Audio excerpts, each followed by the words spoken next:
Hello दोस्तों, कैसे हैं आप लोग। आज की वीडियो में हम लोगों को टाइप ऑफ मार्केट पढ़ना है। मार्केट क्या होता है और कितने प्रकार की मार्केट होती है। प्रश्न पूछा जाता है कि ओलिगोपोली क्या होता है, मोनोपोली क्या होता है, ओलिगोस्पोनी क्या होता है, मोनोस्पोनी क्या होता है, मोनोपोलिस्टिक मार्केट क्या होता है। एमआरटीपी एक्ट के बारे में पूछा जाता है। कंपटीशन कमीशन ऑफ इंडिया की एक्ट कब आया था, कब से ये इसकी शुरुआत हो रही है, इसके क्या काम है, ये सब पूछा जाता है। उसके बाद पूछा जाता है कि मार्केट प्राइस कैसे निर्धारित होती है। किसी भी वस्तु की मार्केट प्राइस, बाज़ार मूल्य का निर्धारण कैसे होता है, वो कौन कौन से फैक्टर हैं जिनकी वजह से किसी भी वस्तु की कीमत तय होती है। उन सभी चीज़ों के बारे में हम आज चर्चा करेंगे। फैक्टर कॉस्ट क्या होता है, मार्केट प्राइस क्या होता है, टैक्सेस के बारे में बात करेंगे, है ना। तो इन सब का क्या फ़र्क पड़ता है किसी भी वस्तु की मार्केट प्राइस के ऊपर। तो सबसे पहले हम शुरुआत करते हैं मार्केट के बारे में। इससे पहले हम लोग डिमांड सप्लाई के बारे में पढ़ चुके हैं कि डिमांड का प्राइस के ऊपर क्या फ़र्क पड़ता है, डिमांड बढ़ने से घटने से क्या फ़र्क पड़ता है, प्राइस घटने या बढ़ने से प्राइस पे क्या फ़र्क पड़ता है, सप्लाई बढ़ने या घटने से प्राइस पे क्या फ़र्क पड़ता है। ये भी पढ़ चुके हैं कि अगर प्राइस घटती बढ़ती है तो डिमांड पे क्या फ़र्क पड़ता है। ये सब हम लोग पिछली वीडियो में सब कुछ देख चुके हैं। और बहुत ही इंपॉर्टेंट जो कर्व होते हैं, जो अक्सर हर एग्ज़ाम में एक न एक बार पूछ ही लिए जाते हैं, तो वो कर्व के बारे में हम सब कुछ जान चुके हैं। बैंकिंग सिस्टम से रिलेटेड बहुत सारे टर्म को हम अच्छे से समझ चुके हैं। तो अभी हम मार्केट को समझना है। मार्केट क्या होता है, टर्म आपने बहुत बार सुना होगा। मार्केट यानी कि बाजार।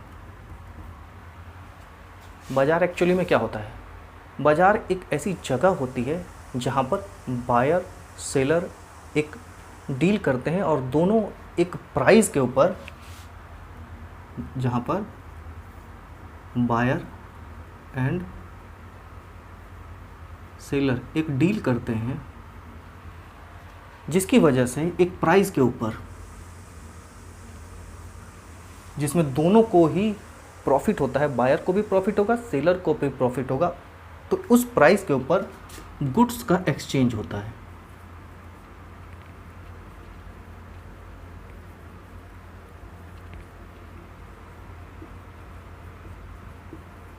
मार्केट एक ऐसी जगह होती है जहाँ पर बायर और सेलर एक साथ इकट्ठे होकर डील करते हैं और एक फिक्स्ड प्राइस के ऊपर गुड्स का एक्सचेंज होता है और जिसमें दोनों बायर और सेलर को प्रॉफिट होता है। वो जगह मार्केट कहलाती है। अब मार्केट ऐसा नहीं है कि कोई एक बाज़ार लगेगा या मल्टीप्लेक्स कॉम्प्लेक्स बनेगा जिसमें हज़ारों लोग जाएंगे, हज़ारों विक्रेता होंगे। ऐसा नहीं होता है। अक्सर कभी कभी होता है कि आप ऑनलाइन प्लेटफॉर्म पे मार्केटिंग करते हैं जिसमें बायर भी जुड़े हैं, सेलर भी जुड़े हैं और दोनों शॉपिंग कर रहे हैं।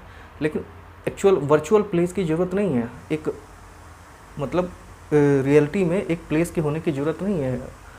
बिना किसी जगह के, स्थान के होते हुए भी एक मार्केट बन सकती है जहाँ पर बायर सेलर एक दूसरे से डील कर सकते हैं। तो ये बात आप समझ लेंगे कि मार्केट के लिए कोई ऐसा नहीं कि जगह का होना ज़रूरी ही है। जगह के नहीं होने से भी आदमी, बायर और सेलर वहाँ पर डील कर सकते हैं। अब मार्केट में होगा क्या, बायर बेचेगा, सेलर खरीदेगा, बायर वो खरीदेगा, मतलब कोई एक बेचेगा और कोई एक खरीदेगा। तो उसमें क्या होगा कि डिमांड और सप्लाई का रिलेशन चलेगा। यानी कि किसी भी वस्तु की डिमांड होगी जिसको सेलर सेल करेगा, है ना। तो डिमांड और सप्लाई के ऊपर हमने 3 अवस्थाओं को देखना है, जिसमें एक में होगा कि डिमांड ज़्यादा है सप्लाई से। अगर डिमांड सप्लाई से ज़्यादा होगा तो ऐसी मार्केट को कहा जाता है सेलर मार्केट।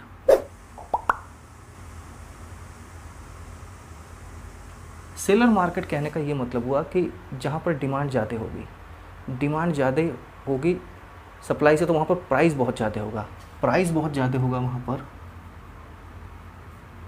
सप्लाई वहाँ पर कम होगी। ऐसी मार्केट में किसी भी गुड्स और सर्विस का प्राइस का निर्धारण कौन करता है, वो करता है बायर हमेशा। सेलर जो बेचता है, सेलर। ऐसी ही मार्केट में जहाँ पर डिमांड बहुत ज़्यादा होती है, चीज़ें महंगी होती हैं, वहाँ पर प्राइस का निर्धारण कौन करता है, सेलर। जो सेल करता है वो प्राइस का निर्धारण करता है, वो कीमत तय करता है। उसकी कीमत तय करने की वजह से ही इसी स्थिति को हम कहते हैं इसको सेलर मार्केट। सेलर मार्केट में प्राइस ज़्यादा होता है, इन्फ्लेशन बहुत होता है, वहाँ पर महंगी चीज़ें होती हैं जहाँ पर डिमांड ज़्यादा होता है सप्लाई से, और ऐसी मार्केट को कहा जाता है सेलर मार्केट। अब सेलर मार्केट होगा तो उसमें कुछ स्थितियां पैदा होंगी, जैसे या तो सेलर एक है, बायर बहुत सारे हैं, सेलर दो है, या सेलर मतलब दो से ज़्यादा हैं, बायर कितने भी हो सकते हैं। इसमें बायर के होने का कोई मतलब नहीं होता कि कितने बायर हैं, ये इस पर डिपेंड नहीं करता है। जैसे हमने कहा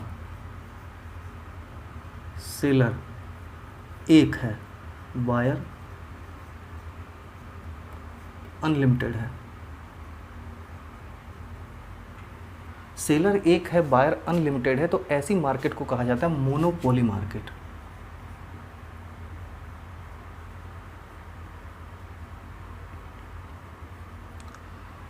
मोनोपोली मार्केट में क्या होता है, सेलर डोमिनेंट होता है, सेलर कीमत तय करता है और सेलर का ही दबदबा वहाँ पर होता है, बायर इस पर कुछ नहीं कर सकता है कीमतों में। सेलर यहाँ पर ऑर्गेनाइज होते हैं, अवेयर होते हैं, यहाँ पर ग्रुप में होते हैं और वो कीमतों को तय करते हैं, और इसीलिए चीज़ें वहाँ पर महंगी हो जाती हैं, वो मिल के दाम बढ़ा देते हैं। भाई ऐसा तो होता नहीं है कि जितने लोग ख़रीदने वाले हैं वो एक साथ 20-30 लोग, 50 लोग, 100 लोग एक साथ जाएँ और कीमत को तय करें, नेगोशिएट करें, ऐसा तो कभी नहीं होता। एक एक बायर जाते हैं, हम लोग खरीदने जब भी जाते हैं तो एक एक लोग जाते हैं, तो वो उसमें सेलर की मनमानी रहती है, तो हमें उसके हिसाब से चलना पड़ता है। तो इसको जहाँ पर सेलर एक होता है, बायर बहुत सारे होते हैं, उसको कहते हैं मोनोपोली मार्केट। अब दूसरी कंडीशन आती है जिसमें सेलर दो होते हैं, बायर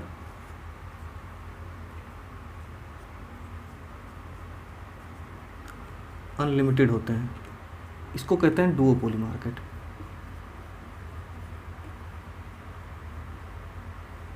ये कहलाता है डुओपोली मार्केट। हमेशा ये एग्जाम में पूछा जाएगा कि डुओपोली मार्केट में बायर कितने होते हैं, सेलर कितने होते हैं, इस तरह के प्रश्न बहुत पूछे जाते हैं। तीसरी कंडीशन हो सकती है सेलर लिमिटेड, मतलब दो से ज़्यादा, और buyer same unlimited.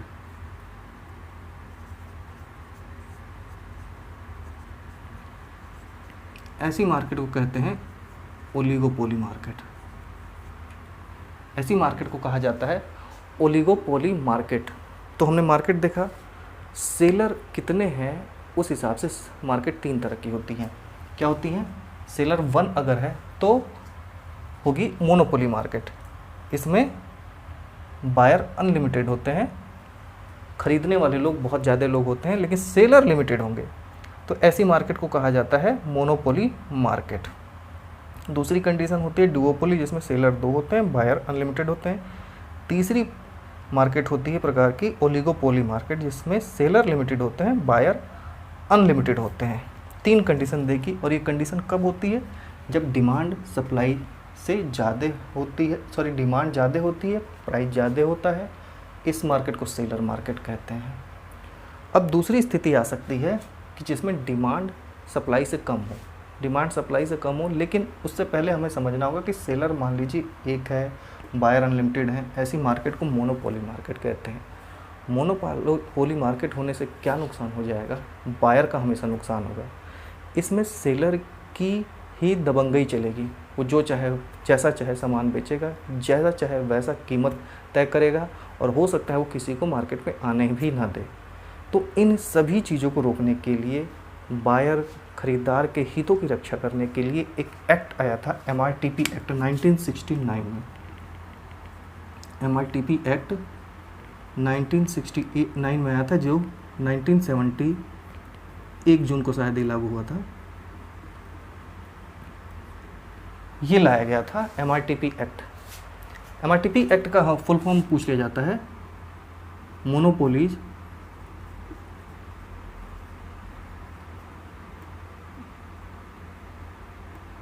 Restrictive trade policy act, monopolies restrictive trade policy act, ये 1969 में आया था। ये भी पूछ लिया जाता है कि MRTP एक्ट कब आया था, लेकिन ये बायर के हितों की रक्षा उतनी नहीं कर पाया। इसीलिए क्या किया गया कि एक दूसरा एक्ट लाया गया, कंपटीशन एक्ट लाया गया,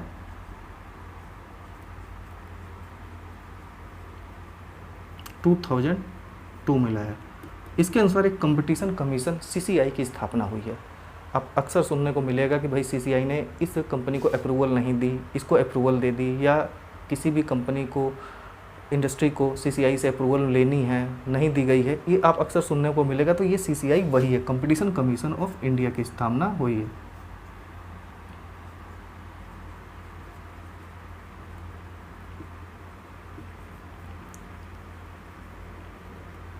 कंपटीशन कमीशन को इंडिया को स्थापना हुई है, जिससे कि ये मोनोपोली जो मार्केट है इसको रोका जाए, इससे बचा जाए, इसमें बायर के हितों की रक्षा की जाए। तो उसके लिए कंपटीशन कमीशन ऑफ इंडिया की स्थापना हुई है 2002 में। एमआरटीपी एक्ट और कंपटीशन कमीशन ऑफ इंडिया, इन सब के बारे में बात कर ली हमने। अब एक दूसरी तरह की मार्केट होती है जिसमें क्या होता है, सेलर उसमें लिमिटेड होते हैं, उसमें वो बायर मार्केट उसको कहा जाता है, जिसमें बायर की दबंगई चलती है, वो तय करता है कीमतों को। तो जब बाज़ार में क्या होगा कि वस्तुएं तो बहुत ज़्यादा हैं, बायर कम है, ख़रीदने वाले लोग कम होते हैं, तो खरीदने वालों की चलती है, फिर वहाँ पर प्राइस का निर्धारण बायर करता है। देखा होगा कभी कि जब बाज़ार में कोई सामान आता है, हम लोग एक साथ जाते हैं तो हम कहते हैं कि भाई हमें 10 लोग हैं, हमें सामान इतने का दीजिए। तो अक्सर नेगोशिएशन उस स्टेज पे हो जाता है और बायर के पक्ष में होता है, खरीदार के पक्ष में होता है, हम लोगों के पक्ष में होता है। तो इसीलिए हमेशा ग्रुप में जाना चाहिए बाज़ार मार्केटिंग करने के लिए, ये हमेशा बढ़िया रहता है। दूसरी कंडीशन है जब डिमांड कम हो सप्लाई से। अब अगर सप्लाई ज़्यादा होगी डिमांड से, तो क्या ऐसी मार्केट में प्राइस ज़्यादा होगा कम होगा? तो ऐसी मार्केट में हमेशा प्राइस कम होगा। प्राइस क्या होगा? कम होगा। इसी को डिफ्लेशन कहते हैं। और इस तरह की मार्केट को ही बायर मार्केट का कहा जाता है।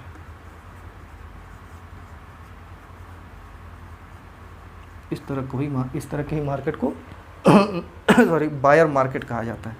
अब इसमें फिर से 3 स्थितियां होंगी, जब बायर 1 होगा, जब बायर 2 होगा और जब बायर लिमिटेड होगा। और इसमें सेलर फिर वही होंगे अनलिमिटेड, एक जैसा होगा, सेम ऐसा ही होगा जैसे यहाँ था।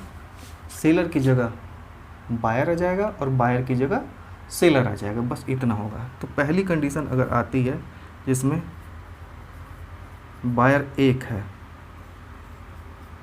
सेलर अनलिमिटेड है, तो ऐसी मार्केट को कहा जाता है मोनोस्पोनी मार्केट। समझना कुछ नहीं है इसमें, बस याद कर लेना, क्योंकि एग्जाम में सीधे पूछा जाता है कि मोनोस्पोनी और मोनोपोली मार्केट में क्या अंतर है, क्या चीज़ें हैं, ये सब पता होना चाहिए। फिर इसमें आता है दूसरा, बायर 2 होता है और सेलर अनलिमिटेड होता है, इसको कहते हैं डुओस्पोनी। तीसरी कंडीशन आती है जिसमें बायर लिमिटेड होता है, 2 से ज़्यादा होता है, और सेलर क्या होता है वैसे ही अनलिमिटेड। ऐसी मार्केट को कहते हैं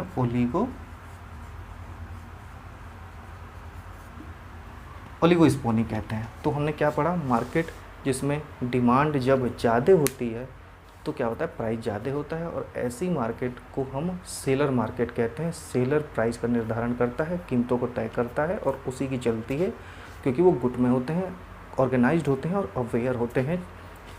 वहीं दूसरी ओर बायर अनअवेयर होते हैं, अनऑर्गेनाइज्ड होते हैं, इसीलिए उनको सेलर के हिसाब से ही चीज़ें खरीदनी पड़ती हैं, उनकी द्वारा निर्धारित कीमतों के अनुसार ही चीज़ों को खरीदना पड़ता है।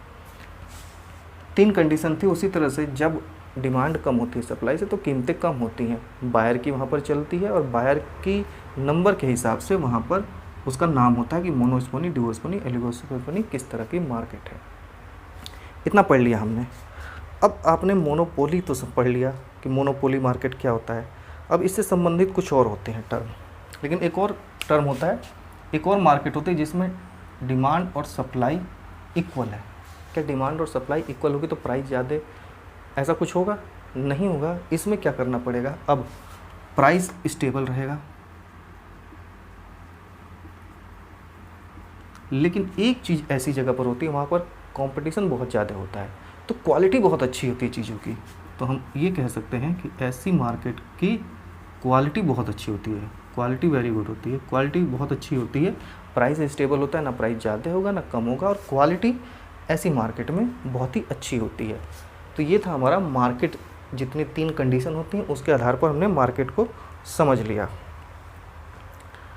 अब हम लोगों को एक चीज़ आपने सुना होगा, मोनोपोलिस्टिक मार्केट, है ना। और किसी कंपनी की मोनोपोली है किसी क्षेत्र में, जैसे रिलायंस की मोनोपोली है टेलीकॉम सेक्टर में, तो ऐसा क्यों कहा जाता है, ऐसी कब कहा जाता है, वो कंडीशन कब आती है उसको समझते हैं। एक होता है मोनोपोलिस्टिक मार्केट, ये आपने अक्सर सुना होगा, मोनोपोलिस्टिक मार्केट। ये कंडीशन तब आती है जब बायर भी लिमिटेड हो और सेलर भी लिमिटेड हो, दोनों ही जब लिमिटेड होंगे तब जाके मोनोपोलिस्टिक मार्केट आएगी, जिसमें बायर भी अनलिमिटेड होंगे और सेलर भी अनलिमिटेड होंगे। मोनोपोलिस्टिक मार्केट में क्या होता है कि बायर भी अनलिमिटेड होता है और सेलर भी अनलिमिटेड होता है। ऐसी मार्केट को मोनोपोलिस्टिक मार्केट कहते हैं, जिसमें बायर अनलिमिटेड और सेलर अनलिमिटेड होगा, लिमिटेड नहीं होगा, अनलिमिटेड होगा। ये मोनोपोलिस्टिक मार्केट में ऐसा होता है कि दोनों अनलिमिटेड होंगे। लेकिन ऐसी मार्केट में होगा क्या फिर, क्या ऐसी मार्केट हमारे पक्ष में होगा, क्या ऐसी मार्केट से हमको कोई फ़ायदा होगा मोनोपोलिस्टिक मार्केट होने से? तो मैं आपको बता दूं कि यही मार्केट वो है जो अक्सर हमको देखने को मिलता है, जहाँ पर क्या होता है, प्राइस में अंतर होगा। जैसे कोई भी चीज़ खरीदने जाते हैं, जैसे बिस्किट का पैकेट आपको खरीदना है, तो क्या होगा, मोनोपोलिस्टिक मार्केट में बायर भी अनलिमिटेड है, सेलर भी अनलिमिटेड है। तो हमें मेनली बायर अनलिमिटेड पे चलिए हम फोकस करते हैं। बायर अनलिमिटेड है तो क्या सेम बिस्किट, जैसे पार्ले जी का ही बिस्किट है, पार्ले जी ही सभी बेचेंगे, तो फिर किसका आदमी कोई ख़रीदेगा? ऐसे मार्केट में बेचने वाले अगर बहुत ज़्यादा हैं तो उससे क्या फ़र्क पड़ता है, 1 रहे या 100 रहे, कोई फ़र्क नहीं पड़ता है। तो इसीलिए क्या होता है, मोनोपोलिस्टिक मार्केट में प्राइस डिफरेंशिएशन होता है। बहुत ही इंपॉर्टेंट है ये पॉइंट, प्राइस डिफरेंशिएशन होता है। यानी कि आपको प्राइस में अंतर मिलेगा, कोई भी एक वस्तु का प्राइस एक बायर के पास दूसरा और दूसरे बायर के पास दूसरा मिलेगा, तीसरे के पास तीसरी प्राइस मिलेगी। हो सकता है कोई चीज़ कहीं पर सस्ती मिले, कोई पर महंगी मिले। दूसरी चीज़ क्या होगी, क्वालिटी डिफरेंस होगा, या क्वालिटी डिफरेंशिएशन भी कह सकते हैं हम उसको। 2 पॉइंट इंपॉर्टेंट, मोनोपोलिस्टिक मार्केट में बायर सेलर अनलिमिटेड होते हैं। ऐसी मार्केट हमारे पक्ष में होती है, यानी कि खरीदने वालों के पक्ष में होती है, जिसमें आपको ऑप्शन बहुत सारे मिलते हैं, कीमतें अलग अलग मिलेंगी, आपको क्वालिटी अलग अलग मिलेगी। जिस तरह से आपकी परचेजिंग पावर है उस हिसाब की आपकी क्वालिटी होगी, उस हिसाब से आप जो गुड्स खरीदेंगे उसकी क्वालिटी होगी। तो मोनोपोलिस्टिक मार्केट में परफेक्ट कंपटीशन होता है। इसको ये भी कह सकते हैं पॉइंट इसका कि परफेक्ट कंपटीशन होता है इसमें।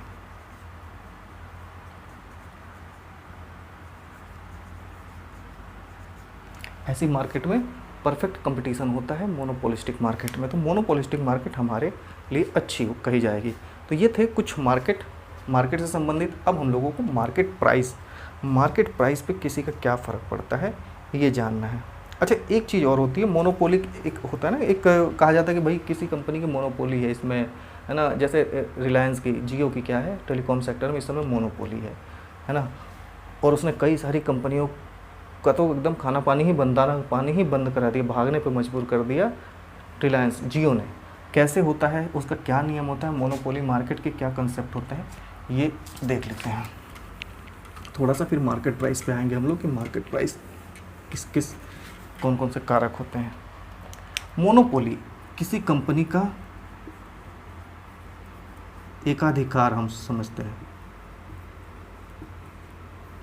इस समय भारत में जैसे कि बहुत सारी कंपनियां हैं, एयरटेल है, जियो है, और भी बहुत सारी कंपनियां हैं, वोडाफोन है, BSNL है। अब तो 4 ही कंपनियां बच गई हैं, बाकी तो सारी बाहर ही हो गई हैं। अब इन 4 कंपनियों हम कैसे कहेंगे कि किसका एकाधिकार है।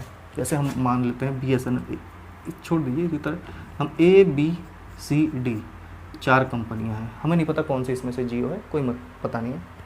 अब अगर इसका 30% है शेयर, मार्केट शेयर जितनी भी है 100% में से 30% ए का है, डी का है 20%, इसका 25% है, इसका 25% है। तो वो कंपनी जिसका 25% से ज़्यादा मार्केट शेयर होता है, 25% या 25% से ज़्यादा मार्केट शेयर होता है, उसको कहा जाता है मोनोपोली, एकाधिकार है उस कंपनी का। इसमें सी और डी का 25% है, इसको 24% कर सकते हैं आप, इसको 24% कर देंगे, ये 32% हो जाएगा। अब आसानी से समझ में आ जाएगा कि ये ए है, इस कंपनी का एकाधिकार है टेलीकॉम सेक्टर में। 25% या 25% से ऊपर मार्केट शेयर जिस कंपनी का होता है उसका कहा जाता है कि मोनोपोली है, उसकी एकाधिकार है उस क्षेत्र में, उस क्षेत्र में मोनोपोली है। तो इसको समझ लेंगे, ये मोनोपोली एकाधिकार की ये परिभाषा होती है। तो ये मार्केट से संबंधित बहुत कुछ समझ लिया अपन लोगों ने। अब हम समझेंगे जीडीपी में जिस टर्म का इस्तेमाल होता है मार्केट प्राइस। जीडीपी के में क्या होता है, मार्केट प्राइस का इस्तेमाल होता है कि किसी भी गुड्स सर्विस का एक फिक्स्ड टाइम पीरियड में, फिक्स्ड बाउंड्री के अंदर जो मार्केट प्राइस होता है, फाइनल गुड्स एंड सर्विस का मार्केट प्राइस, उसको हम जीडीपी कहते हैं। अब इसमें मार्केट प्राइस कैसे, तो अभी हम लोगों को मार्केट प्राइस की बात करनी है कि मार्केट प्राइस किसी भी वस्तु या सेवा का बाजार मूल्य कैसे निर्धारित होता है, वो कैसे निर्धारित किया जाता है, ये हमें देखना है। मार्केट प्राइस यानी कि बाजार मूल्य के बारे में हमें बात करना है। किसी भी वस्तु का बाजार मूल्य निर्धारण या तय करने के लिए हम लोगों को 3 चीज़ों की आवश्यकता होती है। पहली चीज़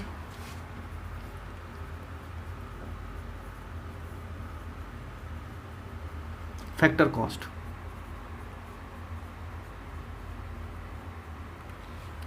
किसी भी वस्तु को बनाने में कौन कौन से फैक्टर का कितना योगदान है और उसके जो लागत है वो कितनी है, उसके हिसाब से किसी भी वस्तु की कीमत तय होती है। दूसरा है टैक्स।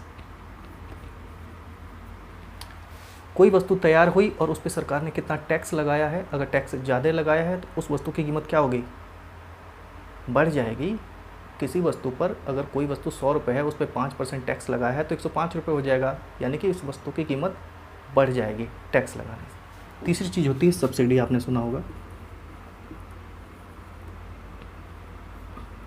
स्पेलिंग मिस्टेक हो सॉरी उसके लिए। तो तीसरी चीज़ होती है सब्सिडी। अब आपने कई बार देखा होगा कि बहुत सारी चीज़ों पर सरकार सब्सिडी देती है। जैसे गेहूँ बिकता है 20 रुपये किलो, लेकिन आप जब राशन कार्ड लेके जाते हैं तो वहाँ पर आपको 5 या 6 रुपये किलो का वही गेहूँ मिलता है। कैसे? क्योंकि सरकार उस पर सब्सिडी देती है। तो इसका क्या मतलब हुआ कि अगर कोई भी वस्तु 100 रुपये, 200 रुपये या कितने भी रुपए की बन रही है, अगर सरकार उस पर सब्सिडी दे दे तो क्या होगा, उसका दाम कम हो जाएगा। तो हम क्या करते हैं कि टैक्स को ऐड कर दिया जाता है और सब्सिडी को घटा दिया जाता है जितनी भी होती है। मान लीजिए आपका कोई वस्तु बनी, उसका फैक्टर कॉस्ट 100 रुपये है, टैक्स उस पर 20 रुपये लग गया और सरकार ने उस पर छूट दे दी 5 रुपये की, तो फाइनल प्रोडक्ट वो कितने का बनेगा, 115 रुपये उसकी मार्केट प्राइस हो जाएगी। उस वस्तु की मार्केट प्राइस कितनी होगी, 115 रुपये होगी। टैक्स सब्सिडी सबको हम लोग इंक्लूड कर लिया जाए तो। बट हम लोगों को यहाँ बात करनी है फैक्टर कॉस्ट की। वो कौन कौन से फैक्टर कॉस्ट हैं जिनकी वजह से किसी भी वस्तु का बाजार मूल्य का निर्धारण होता है और फाइनली आपकी जीडीपी का निर्धारण होता है। इस फैक्टर कॉस्ट में हम लोगों को 2 बातें करनी है। एक होता है वेरिएबल, एक होता है कांस्टेंट। कांस्टेंट फैक्टर कॉस्ट और एक वेरिएबल फैक्टर कॉस्ट होता है। कांस्टेंट फैक्टर में 4 चीज़ें आती हैं। पहली है लैंड, दूसरी है लेबर,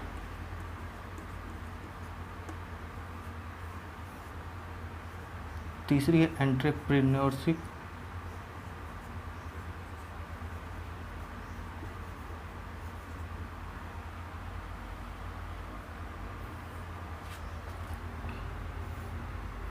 पहली है लैंड, लेबर, एंटरप्रेन्योरशिप और चौथी है कैपिटल।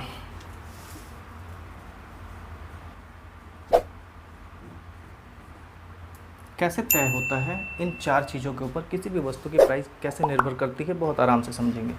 लैंड है, लैंड या बिल्डिंग भी कह सकते हैं।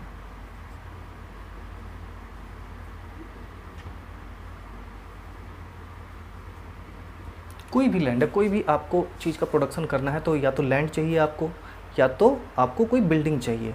अगर आप लैंड और बिल्डिंग लेते हैं तो आपको उसको रेंट पे करना होगा। मान लीजिए किसी बिल्डिंग का, किसी भी ज़मीन का रेंट आज 100 रुपये पर मंथ था। अगर वही रेंट अब 200 रुपये हो जाए, 100 के बजाय 200 हो जाएगा, तो क्या होगा, प्राइस पे फ़र्क पड़ेगा, प्राइस आपकी ज़्यादा हो जाएगी। 100 रुपये रेंट था, अगर उसको बढ़ा के 200 रुपये हम कर देंगे तो उसका प्राइस बढ़ जाएगा। तो लैंड और बिल्डिंग के रेंट के ऊपर भी हमारे वस्तु का प्राइस, लागत मूल्य का फ़र्क पड़ता है।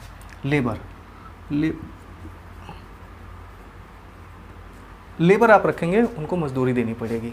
अगर मजदूरी बढ़ जाए या मजदूरी कम हो जाए तो उसके ऊपर वस्तु का कीमत जो है कम ज़्यादा होती रहेगी, यानी कि इस पर भी निर्भर करता है। एंटरप्रेन्योरशिप, जो उद्यमी होते हैं वो अपना कुछ प्रॉफिट लेंगे।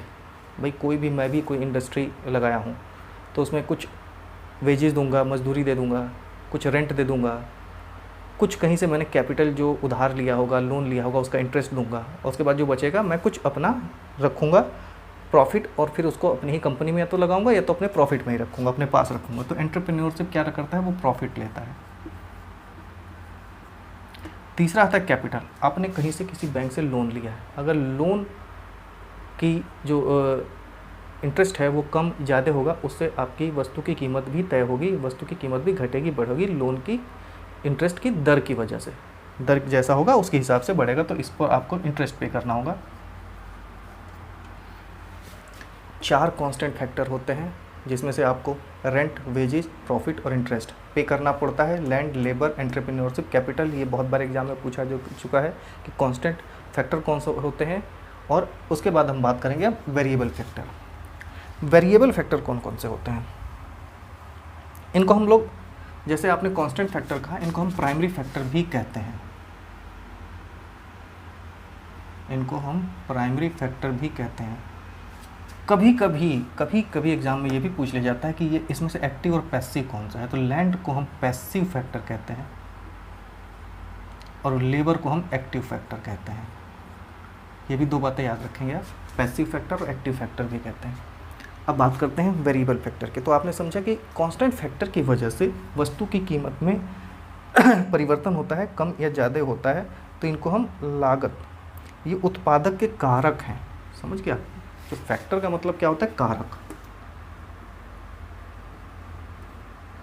इन कारकों की वजह से आपकी वस्तु की कीमत तय होती है, कम ज़्यादा होती है।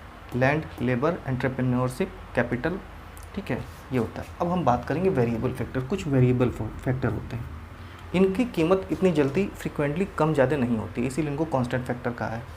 वेरिएबल फैक्टर में क्या होता है कि बहुत जल्दी कीमतें बदलती रहती हैं, कीमतें बहुत जल्दी बदलती रहती हैं। अब इसमें जो सेकेंडरी फैक्टर है, इसको हम सेकेंडरी फैक्टर भी कहते हैं।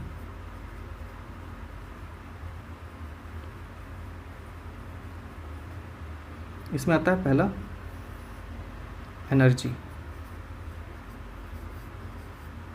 एनर्जी लेंगे, एनर्जी का आप लोगों को रेंट पे करना होगा। बिजली लेंगे, कोयला खरीदेंगे, तो वो जिस हिसाब से उसके रेट बहुत जल्दी कम ज़्यादा होते रहते हैं, तो उस हिसाब से आपकी वस्तु की कीमत भी घटेगी या बढ़ेगी। एनर्जी हो गया।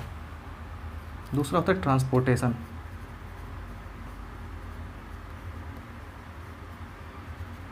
ट्रांसपोर्टेशन की वजह से भी आपकी वस्तु की कीमत घटती बढ़ती है। अगर ट्रांसपोर्ट, जैसे लॉकडाउन है इस समय ट्रांसपोर्ट वाले क्या कर दें कि भैया हम गुड्स सर्विस, आपकी गुड्स जो है सामान तो ले जाएंगे, लेकिन हम उसकी जो कॉस्ट है, जो किराया है अपनी गाड़ी का, वो हम बढ़ा के लेंगे। तो क्या होगा, जो वस्तु की कीमत है वो बढ़ जाएगी। तो इस तरह से ट्रांसपोर्टेशन के ऊपर भी फ़र्क पड़ता है। एनर्जी फॉर ट्रांसपोर्टेशन हुआ। उसके बाद और टेक्नोलॉजी।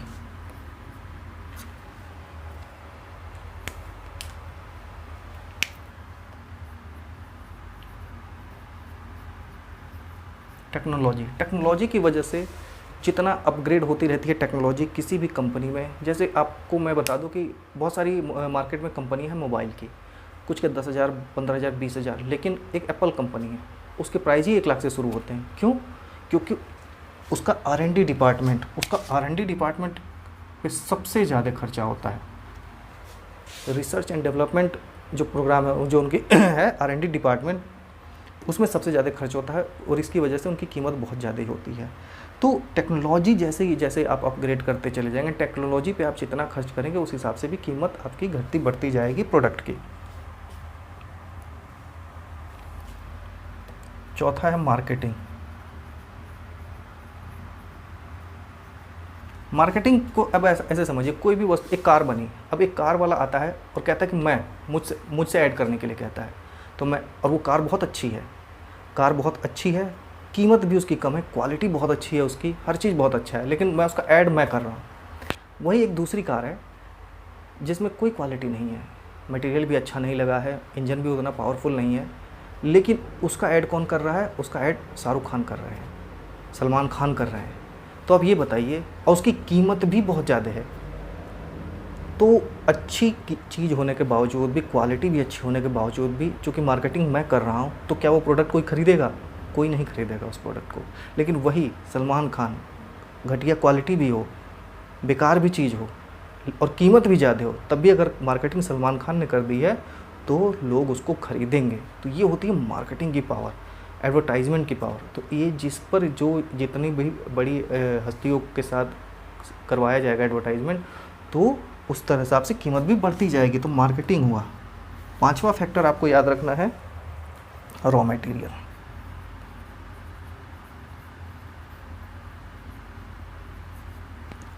रॉ मटेरियल से ही तो कोई प्रोडक्ट बनेगा। अब रॉ मटेरियल की कीमत जैसी होगी, क्वालिटी जैसी होगी, उस हिसाब से कीमत बढ़ती या घटती रहेगी।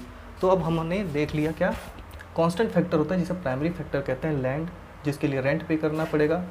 लेबर होगा, जिसके लिए वेज देना पड़ेगा, आपको वेजेस देना पड़ेगा। एंटरप्रेन्योरशिप या उद्यमी भी इसको कहा जाता है, वो अपना प्रॉफिट लेगा। कैपिटल, अगर आपने कहीं से लोन लिया है, कहीं से पैसा लिया है, उधारी ली है, तो उसका आपको इंटरेस्ट पे करना पड़ेगा, और फिर उस हिसाब से इंटरेस्ट की जैसी दर होगी उस हिसाब से आपके प्रोडक्ट की कीमत घटती बढ़ती रहेगी। तो ये मार्केट प्राइस इन सारे फैक्टर्स पे डिपेंड करता है। किसी भी वस्तु का मार्केट प्राइस, कीमत, इन सब कारकों पे निर्भर करती है। ये कारकों के कीमतें या दर जैसे घटेंगी बढ़ेंगी, आपका जो मार्केट प्राइस है वो घटता बढ़ता रहेगा। तो ये था मार्केट प्राइस, और ये फैक्टर कॉस्ट। टैक्स दो तरह के होते हैं, आप सभी जानते हैं, डायरेक्ट और इनडायरेक्ट टैक्स। डायरेक्ट टैक्स क्या होता है? चलिए टैक्स को भी समझ लेते हैं कि टैक्स क्या होता है। टैक्स क्या होता है, ये आपने समझ लिया, फैक्टर कॉस्ट। इसको हटा देते हैं। इम्पोर्टेंट क्या है आपको याद रखना है, लैंड के लिए आपको रेंट पे करना पड़ेगा, लेबर के लिए वेजेस देना पड़ेगा, एंटरप्रेन्योरशिप के लिए प्रॉफिट और इंटरेस्ट। ये चीज़ आप हमेशा याद रखेंगे। ये कांस्टेंट फैक्टर है, और ये है मार्केट प्राइस। तो किसी भी गुड्स की या सर्विस की मार्केट प्राइस इन सब चीज़ों पे डिपेंड करती है। तीसरी चीज़ होती है टैक्स। टैक्स, सरकार ने आपका प्रोडक्ट 100 रुपये का बना, टैक्स उस पर 20% लगा दिया, टैक्स ज़्यादा लगा दिया, तो कीमत अपने आप बढ़ जाएगी। तो यानी कि आपकी जो गुड्स और सर्विस है उस पर टैक्स का भी फ़र्क पड़ता है, उसकी कीमत पे टैक्स का भी फ़र्क पड़ता है। तो टैक्स जिस हिसाब से होगा उस हिसाब से कीमत होगी। टैक्स कितने तरह के होते हैं? एक होता है डायरेक्ट, एक होता है indirect.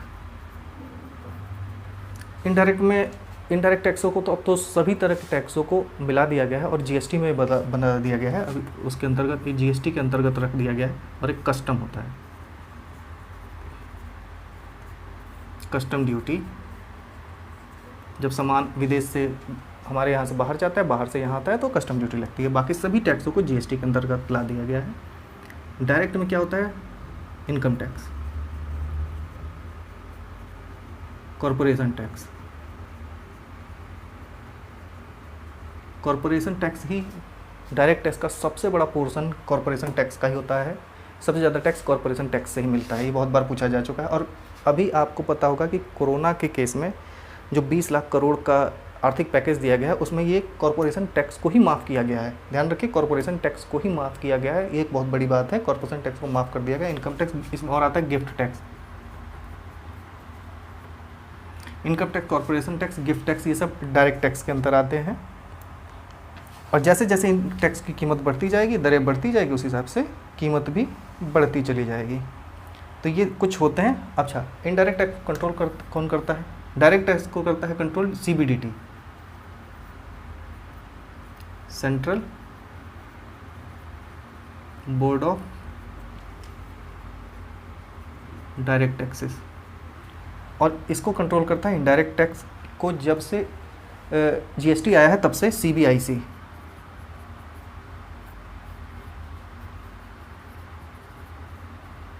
Central board of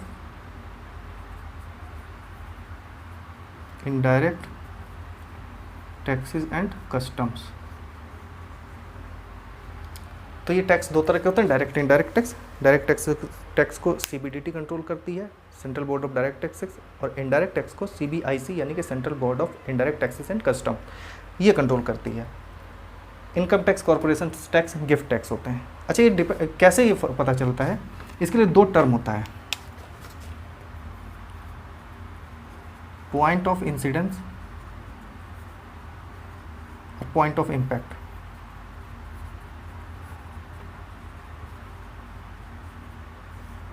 point of incidence वो होता है जहां टैक्स लगाया जाता है, जहां पर भी टैक्स लगाया जाएगा वो, और जहां जो टैक्स पे करता है।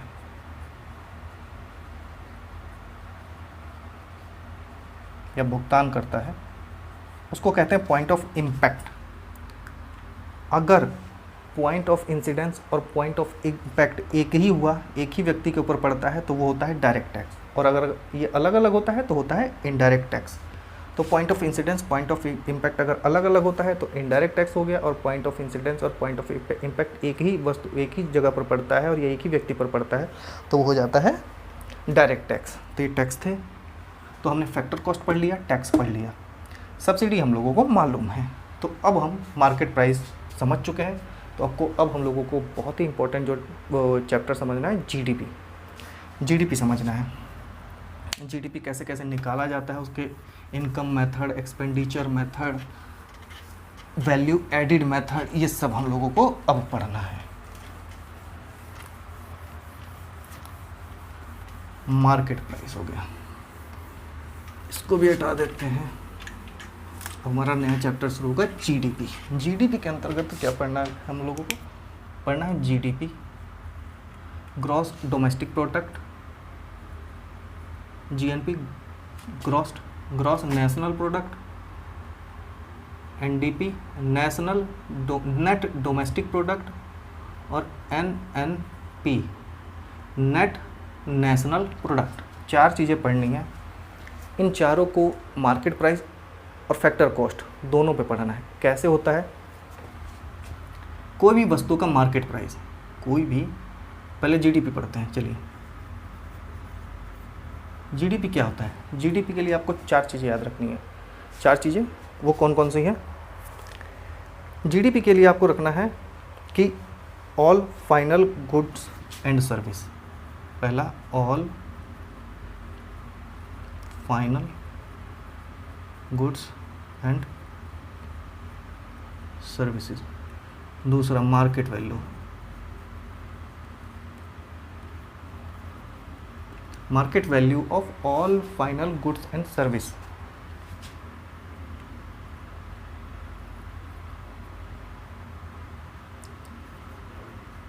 विद इन अ कंट्री, एक देश के अंदर market value of all final and goods and service किसी कंट्री के अंदर होगा for a given period of time.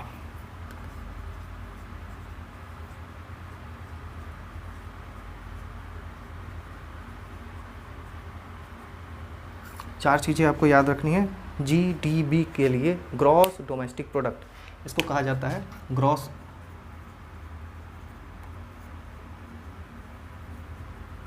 Domestic product. All final goods and service, ये नहीं कि कोई कार बनी तो जैसे ही वो इस्पात कंपनी जो भी लोहा जहाँ से ख़रीदा होगा, आयरन ख़रीदेगा, तो वहाँ पर टैक्स लगाया तो उसको भी इंक्लूड कर लिया, फिर कार को भी इंक्लूड कर लिया, जो टैक्स लगा उन सब टैक्सों को इंक्लूड कर दिया, तो उसमें वो नहीं करना है। फाइनल गुड्स एंड सर्विस की बात की जा रही है।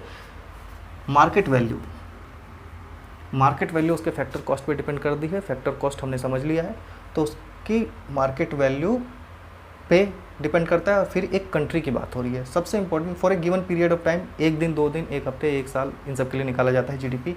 सबसे इंपॉर्टेंट होता है given period of time, sorry with in a country. इसको अगर आपने समझ लिया तो जीडीपी, जीएनपी, एनडीपी, एनएनपी सब समझ में आ जाएगा। बस एनडीपी और एनएनपी समझने के लिए डेप्रिसिएशन समझना होगा, जो कि किताबों में और किसी के द्वारा भी सही तरीके से डेप्रिसिएशन को नहीं समझाया जाता है। विद इन अ कंट्री का क्या मतलब हुआ? ये भारत देश है। भारत देश में ऐसा होगा कि अमेरिका की भी कंपनी होगी, इजराइल की भी कंपनी होगी, चाइना की भी कंपनी होगी। मान लीजिए ये है अमेरिका की, ये चाइना की, 3 जगह की कंपनियां हैं। लेकिन हम जीडीपी जब काउंट करते हैं तो हम क्या करते हैं कि इन सभी के द्वारा फाइनल गुड्स एंड सर्विस जो दी जाती है उसकी मार्केट वैल्यू को भी जीडीपी में इंक्लूड कर लिया जाता है। जीडीपी में इनकी फाइनल वैल्यू को भी इंक्लूड कर लिया जाता है। यही एक मेन चीज़ है समझने वाली जीडीपी और जीएनपी में। जबकि जीएनपी में इनकी जो फाइनल गुड्स और सर्विस है उसकी मार्केट प्राइस जो है उसको एक्सक्लूड कर दिया जाता है, बाहर कर दिया जाता है जीएनपी के अंदर, ग्रॉस नेशनल प्रोडक्ट के अंदर, जीएनपी के अंदर। तो ये बाहर की जो कंट्रियां हैं, बाहर की कंट्रियां जो आपके यहाँ फ़ायदा कमा रही हैं, आपके यहाँ बिजनेस कर रही हैं, उसको तो इंक्लूड कर लिया। लेकिन ऐसा भी होगा कि आपके भारत के कई जैसे लोग, टाटा की कंपनी ब्रिटेन में जगुआर के साथ काम करती है, तो वो वहाँ पर उसके साथ प्रॉफिट कमाती है, तो हम उसकी प्रॉफिट को हम अपने यहाँ इंक्लूड नहीं करेंगे, अपने यहाँ की जीडीपी में इंक्लूड नहीं करेंगे। बस हमें देश की बात करनी है, हम अपने देश की बाउंड्री की बात करनी है। हमारी बाउंड्री में जो भी फैक्ट्री होगी, जो भी कंपनी होगी, जो भी सर्विस या प्रोडक्शन कर रही होगी, उसके फाइनल गुड्स एंड सर्विस का मार्केट वैल्यू को हम जीडीपी में इंक्लूड कर लेंगे। ये जीडीपी का कंसेप्ट था। लेकिन फिर जीएनपी क्या होता है? और ये जीडीपी हुआ मार्केट प्राइस, ध्यान रखेंगे, ये जीडीपी हुआ मार्केट प्राइस। जीडीपी है ये मार्केट प्राइस, अगर मैं एमपी लिखूं तो ये क्या होता है? GDP at factor cost plus tax minus subsidies. GDP market price क्या होगा कि GDP at factor cost plus taxes plus subsidy, ये मार्केट प्राइस की वैल्यू आ गई। लेकिन कभी अगर आपको कहा दिया जाए कि जीडीपी एट फैक्टर कॉस्ट क्या होगा, कैसे निकालेंगे आप, तो आपको अगर मार्केट प्राइस, टैक्स और सब्सिडी दिया है तो आप जीडीपी एट फैक्टर कॉस्ट निकाल सकते हैं। ये फॉर्मूला होता है। जीएनपी क्या होता है? Gross national product.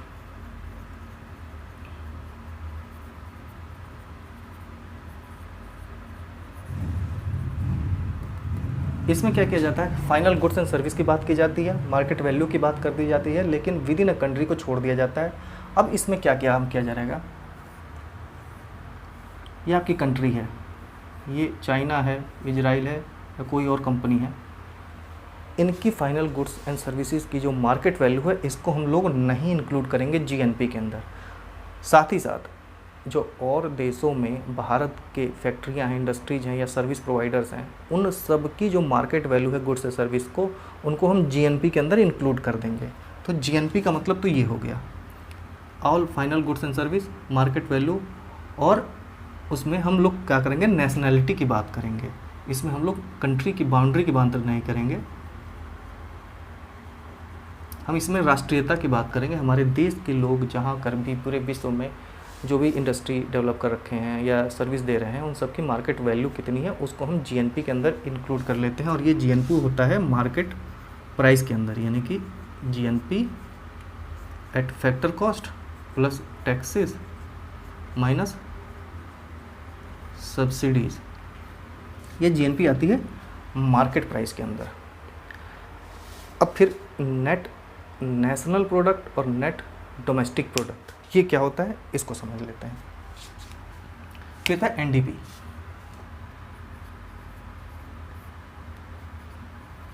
Net domestic product. NDP क्या होती है? हम जीडीपी में जैसे ही डेप्रिसिएशन को घटा देते हैं तो हमारा एनडीपी आ जाता है, यानी कि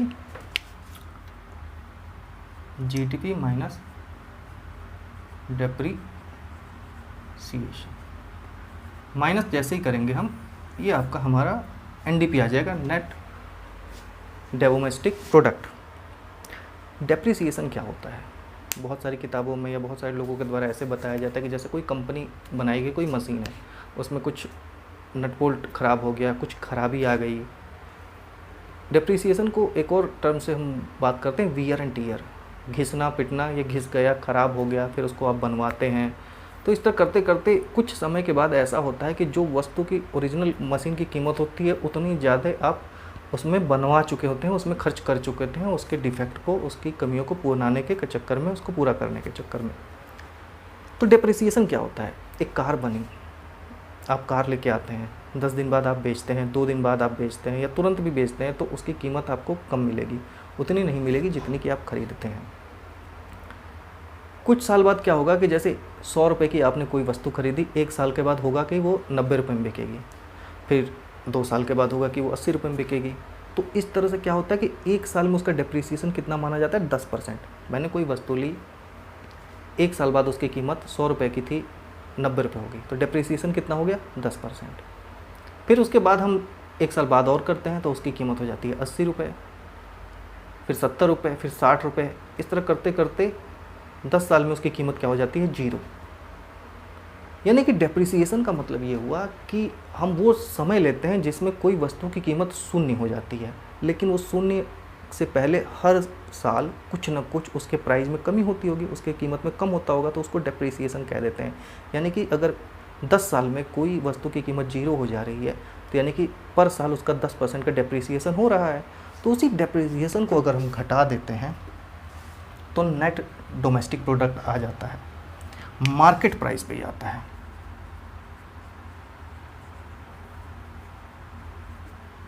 नेट डोमेस्टिक प्रोडक्ट ये आता है मार्केट प्राइस के अंदर। मार्केट प्राइस के अंदर ये क्या होता है? Net domestic product at factor cost plus indirect taxes minus subsidy कर दी जाती है। एक अब नया टर्म आता है NNP, जो कि हमारे लिए सबसे ज़्यादा इम्पॉर्टेंट है, net national product. Net national product क्या होता है कि GNP में से डेप्रिसिएशन आप घटा देंगे तो आपका NNP आ जाएगा। GNP में से डेप्रिसिएशन आप घटाएंगे तो NNP आएगा, और ये आएगा मार्केट प्राइस में।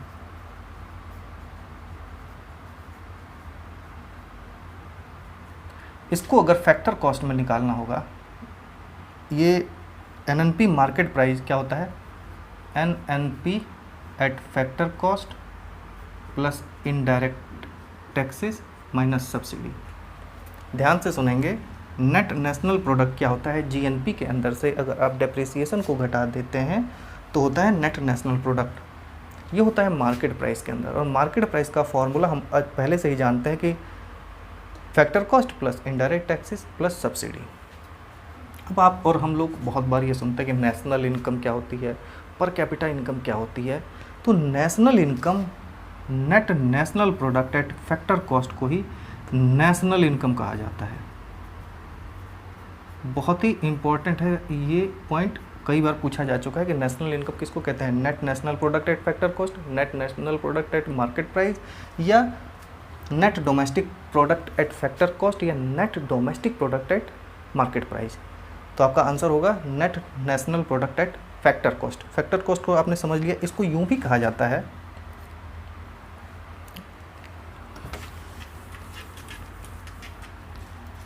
इसको यूं भी कहा जाता है net national product at factor cost बराबर क्या होगा?